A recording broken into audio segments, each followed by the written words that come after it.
right, friends. That's what I'm working on this week. Beautiful, beautiful melody called Stolen Moments by Oliver Nelson. You familiar? If not, let's go over what I discovered in my own playing of it, okay? I want to do this, in fact, this Wednesday with my organ combo.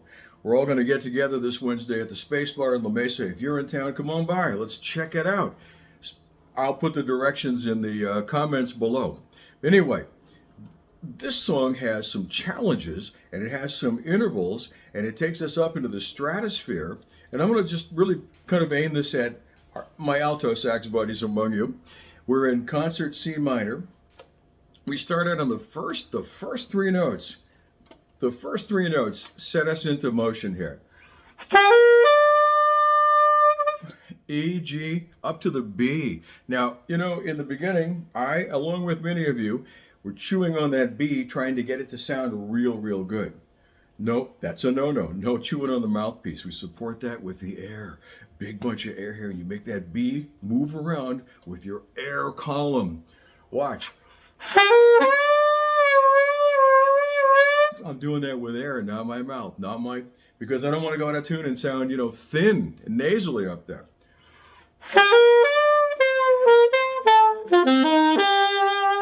Now that, the D to the A, you want to hear every note in that, clear as ever. We don't want any hair growing on your middle D. We want the A to ring out as well, because that's just such a beautiful part of this little roller coaster ride of melody that we're on here. Right?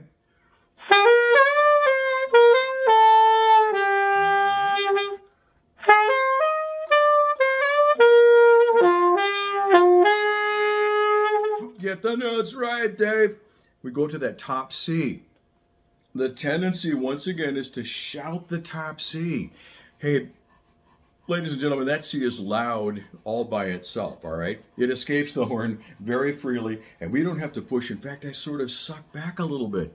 That's maybe not the right term to use, but I don't blow it as hard, right?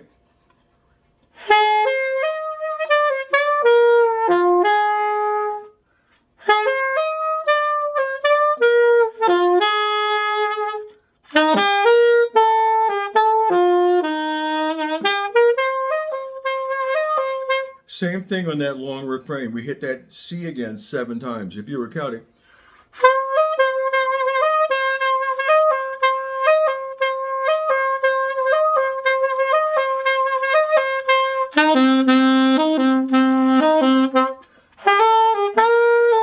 All right.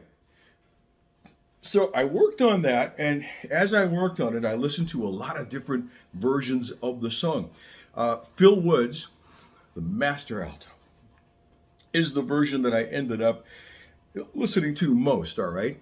And there's something that is inside of him that just puts this beautiful spin on the notes. They sound like the most happiest, joyous notes across the top of the horn. And I would play his version, and I would record myself and do kind of an A-B, listen to each, and ask the most valuable question of myself that you can ask of yourself as well. And that is this: how did he do that? Right? How did he do that? And I would, futz around with the horn, record, play back, listen. And of course, to say I even got close to Phil Woods would be a real exaggeration. But I got better. I sounded better. I sounded, my line sounds a little fuller. Fuller, is that a word here? It sounds fatter, and I'm trying to find, at least if I can't be a joyous human, find a way to sound like that.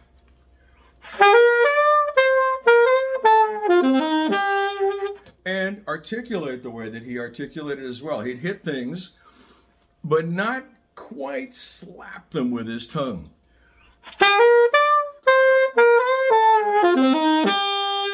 Now, another thing that he did was he added some ornamentation. He put some dramatic devices in there. And I'm going to encourage you to do the same thing to make it your own. Now, you don't have to copy me or you copy Phil. You can come up with your own stuff, but just here's some ideas. Let's mess around with vibrato first.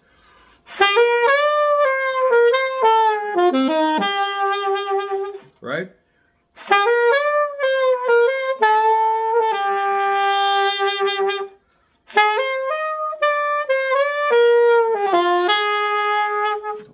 sound out end of the B back up again.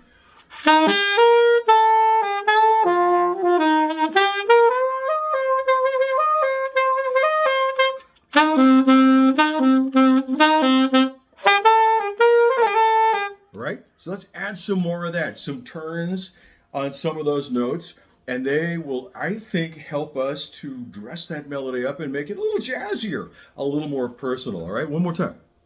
That's what I'm working on this week, and you just bear with me, because if this is a song that you dig, I'd love for you to look it up. It's in a real book, and grab onto it and see what you can do with it.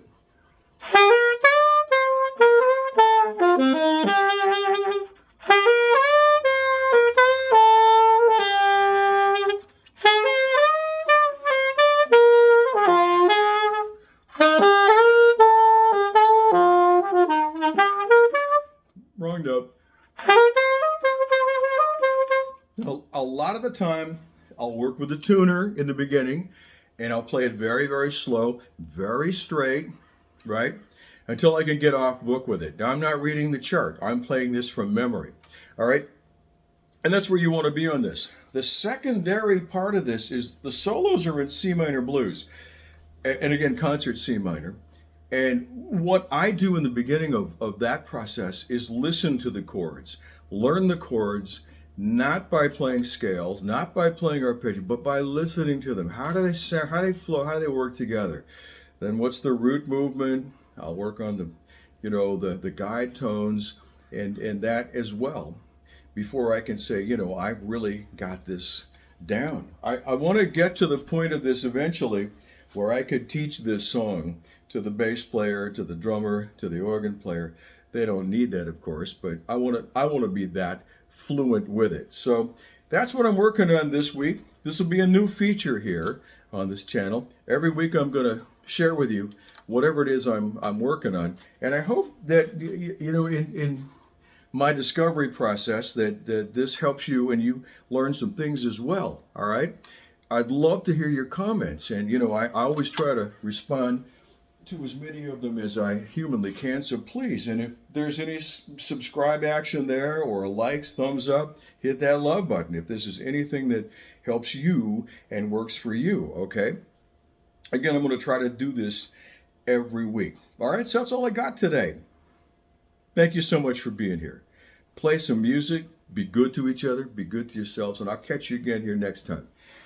Adios.